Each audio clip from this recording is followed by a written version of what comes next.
Welcome friends, welcome YouTube channel Shiv consultancy के YouTube channel में आप सभी दर्शकों का बहुत ही हार्दिक स्वागत है। आज एक ऐसा टॉपिक लेके आए हैं जो सारे हाउसिंग सोसाइटी में 100% पाया जाता है। वाटर लीकेजेस और उसका सॉल्यूशन। बहुत बार इसका सॉल्यूशन ही नहीं मिलता है, इसके लिए लीकेज बढ़ता जाता है घर में। लीकेज बढ़ते जाने की वजह से इंटरनल डिस्प्यूट क्रिएट होते हैं और कभी कभी जो मेंबर है फिर बाकी के मेंबर्स को कोऑपरेट करना बंद कर देते हैं, बिकॉज उनका जो घर में इंटरनल लीकेजेस हो रहा है, एक्सटर्नल लीकेजेस हो रहा है, उसके लिए सोसाइटी ने प्रॉपर सॉल्यूशन नहीं दिया होता है। तो इसके लिए तो क्या आपके घर में भी आपने कभी ऐसा वाला प्रॉब्लम फेस किया है, या ऐसा वाला प्रॉब्लम जो कॉमनली पाया जाता है आपके वॉशरूम्स में, आपके बाथरूम्स में, या फिर जो वॉशरूम और बाथरूम से कनेक्टेड अगर कोई पैसेज है तो उसके यहाँ पे। तो ये कॉमनली प्रॉब्लम्स पाया जाता है। ज़्यादातर अगर बारिश में ये फेस होता है 100%, और कभी कभी बारिश जाने के बाद या बाकी के और सीजन में भी ये प्रॉब्लम्स होता है। तो एग्जैक्टली ये प्रॉब्लम होने का रूट कॉज क्या है? बिकॉज लीकेजेस तो कई तरह के होते हैं, जैसे आपके यहाँ पे सीलिंग में लीकेज होता होगा, या यहाँ पे कुछ पाइप्स में लीकेज होता होगा, या कहीं आपने देखा होगी ऊपर आपके यहाँ पे, सपोज आप टॉप फ्लोर पे रहते हैं और वहां से जो बारिश का पानी है वो जम जाने की वजह से लीकेजेस होते हैं। कई बार ऊपर टैंक है तो वो टैंक की वजह से जो पानी ओवरफ्लो होता है उसके वजह से भी लीकेज होते हैं। तो कई सारे एक्चुअली रूट कॉजेस है पानी लीकेज होने का, जो टॉप है उसके घर में। अभी ये टॉप फ्लोर से कैसे लीकेजेस आते हैं कि वहाँ पे अगर क्रैक्स होंगे या ऐसी कोई जगह है जहाँ से पानी जाने के लिए जगह है और आपका घर नीचे ही है, तो उस केस में होने के चांसेस है। और ज़्यादा से ज़्यादा क्या होता है कि सपोज आप टॉप फ्लोर पे नहीं हो और बीच वाले घरों में अगर ये लीकेजेस पाए जाते हैं, तो इसका सबसे मेन प्रॉब्लम है कि जो उनके बाथरूम्स या उनके टॉयलेट्स है उसमें कहीं ना कहीं टाइल्स में हो सकता है कि क्रैक्स आ गए हैं, या वॉल्स में क्रैक आ गए हैं, जिसके वजह से ये प्रॉब्लम्स स्टार्ट होते हैं। और एक दूसरा कॉमन प्रॉब्लम ये है कि बिल्डिंग पुरानी हो जाती है और पहले के जो पाइपलाइंस थे वो ज़्यादातर जीआई पाइप्स को यूज़ करते थे, और वो जीआई पाइप कई सालों के बाद रस्टी हो जाते हैं। तो रस्टी होने के बाद वो फिर अंदर से अंदर सड़ने लगते हैं, मीन्स उसमें रस पकड़ने की वजह से धीरे धीरे क्रैक होना शुरू हो जाता है। और वो क्रैक होने की वजह से कहीं ना कहीं उसके लीकेजेस स्टार्ट हो जाते हैं, जो वॉल से होके फिर बाद में जो नीचे वाला घर है उसमें कहीं भी आके वो टपकना शुरू हो जाता है। ये सबसे बड़ा कॉमन रूट कॉजेस है हाउसिंग सोसाइटीज पे।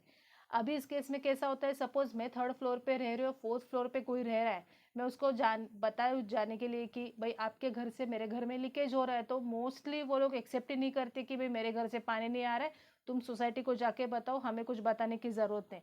सो मोस्टली वो लोग कोऑपरेट करेंगे ही, 19% केस में नहीं करते हैं, 10% केस में लोग समझ के ले लेते हैं, कोऑपरेट कर भी लेते हैं, 90% केस में नहीं करते। उस केस में क्या है, जब भी आप सोसाइटी के पास रिक्वेस्ट लेटर के जाते हो, तो हो सकता है कई बार सोसाइटी एक्सेप्ट कर भी लेती है कि ठीक है हम उससे बात करेंगे। कई बार सोसाइटी कहती है कि वो इंटरनल है, तुम अपना अपना देख लो, हमें बताने का कुछ ज़रूरत नहीं। बिकॉज ये वो क्यों बताते हैं, बिकॉज अगर आपने बायलॉज का बुक देखा होगा तो बायलॉज के नंबर 68 में ऐसा लिखा हुआ है कि सोसाइटी कौन से केसेस को हैंडल कर सकती है। मीन्स सोसाइटी क्या करती, अगर उनके तरफ ये जिम्मेदारी है या उनकी ये रिस्पॉन्सिबिलिटी होती है तभी ये लोग आपको सोल्यूशन देते हैं। अगर आपने 68 को पूरी तरीके से देख लिया होगा तो उसमें जितने भी कॉमन एरियाज है उसके बारे में ही रिस्पॉन्सिबिलिटी सोसाइटी लेती है। और एक बार अगर आप लेटर लेके जाएंगे भी, सोसाइटी के पास जाना ही चाहिए, लेटर लेने के बाद वो बताती है मेंबर को, एक बार इंटरेक्शन करवा देगी कि आपको ये प्रॉब्लम सॉर्ट आउट करने में हेल्प करना है, बट ज़्यादा फोर्स नहीं कर सकती। थोड़ा सा कन्विंसिंग पावर ही इसमें होना चाहिए ऐसे केसेस को रिजॉल्व करने के लिए, क्योंकि ये टोटली डिपेंड रहता है जो ऊपर वाला रहने वाला मेंबर है उसके ऊपर। तो ये एक सबसे बड़ा कॉमन है। तो इस केस में क्या है, सॉल्यूशन ये है कि पहले तो फाइंड आउट करवा लीजिए। इधर आप प्लम्बर को दिखा सकते हैं, जो स्ट्रक्चरल ऑडिट करते हैं उनको दिखा सकते हैं, या प्रॉपर कॉन्ट्रैक्टर्स है उनको आप दिखा सकते हैं कि एग्जैक्टली लीकेज कहाँ से आ रहे हैं। रूट कॉज को फाइंड आउट करना बहुत ही ज़रूरी है, नहीं तो पैसा, टाइम, आपका एनर्जी सारा वेस्ट जाने वाला है। तो सबसे पहला सॉल्यूशन यही है कि आपको फाइंड आउट कर लेना है कि एग्जैक्टली ये पानी आ कहाँ से रहा है। वो रूट कॉज फाइंड आउट करने के बाद अगर लगता है कि ये एक्सटर्नल से आ रहा है, तो एक्सटर्नल से आ रहा है तो आपको रिक्वेस्ट लेटर देना पड़ेगा सोसाइटी को कि भाई ये एक्सटर्नल से यहाँ से हमने फाइंड आउट करवा लिए। इसके साथ आपको फोटोज अटैच करने हैं, इसके साथ आपने जो भी कॉन्ट्रैक्टर को या जिसको भी बुला के ये सर्वे करवाया था उसका आपको आइडेंटिफिकेशन या ऑब्जर्वेशन रिपोर्ट अटैच करना है, ताकि सोसाइटी को ये कंफर्म हो जाए कि ये एक्सटर्नल है, तो फिर ये सोसाइटी की जिम्मेदारी हो जाती है करने के लिए।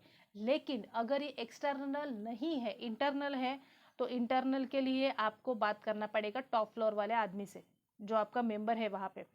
इसके लिए आप थोड़ा सा कमेटी का हेल्प भी ले सकते हैं। कमेटी यूजुअली एक दो बार इंटरेक्शन कर लेती है, ऐसा नहीं है कि हमेशा ना बोल देती है, लेकिन आपको ये करवाना पड़ेगा उनसे, थोड़ी सी उनकी हेल्प लेके पोलाइटली बात करनी पड़ेगी कि भाई ऐसा ऐसा हो रहा है, तो आप थोड़ा सा ट्राई करके देखो।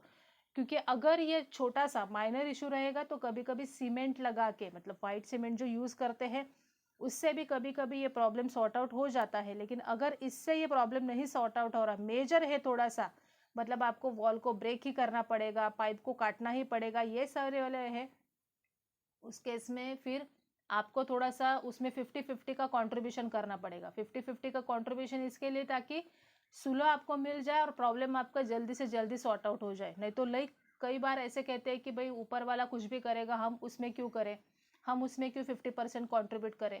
लेकिन एक देखिए, ये कोऑपरेटिव हाउसिंग सोसाइटी, अगर कोऑपरेटिव हाउसिंग सोसाइटी है तो उसमें अगर ऊपर से लीकेज आ रहा है और अगर आप उसको थोड़ा सा हेल्प नहीं करोगे, बिकॉज वो आप ही फेस कर रहे हैं, तो आपके घर में डैमेज होने का चांसेस ज़्यादा होगा। और अगर नीचे वाला भी ऐसा, अगर आपके घर से कोई लीकेज हो रहा होगा नीचे, तो बाद में वो भी आ सकता है आपके यहाँ पे झगड़ने के लिए, भाई आपके घर से इतना इतना लीकेज हो रहा है। तो उस केस में फिर आपको भी, अगर आपने ये एग्जाम्पल सेट किया होगा, तो आपको भी 50% का हेल्प मिल जाता है उस केस में। लेकिन सबसे पहला है कि रूट कॉज को फाइंड आउट कर लो, और जो टॉप फ्लोर वाला है उससे भी बात कर रहे हो। अगर एक्सटर्नल है तो आपको सोसाइटी से करवाना पड़ेगा, क्योंकि ये सोसाइटी की रिस्पॉन्सिबिलिटी है। इंटरनल है तो टॉप फ्लोर वाले से बात कीजिए और आप उसको सामने से बताइए कि मैं 50% मैं कंट्रीब्यूट करता हूँ, 50% आप करो, और इस प्रॉब्लम को सॉर्ट आउट कर दो पूरी तरीके से, ताकि ये आप इस चीज़ से बच सको और आपका problem on time sort out हो जाए।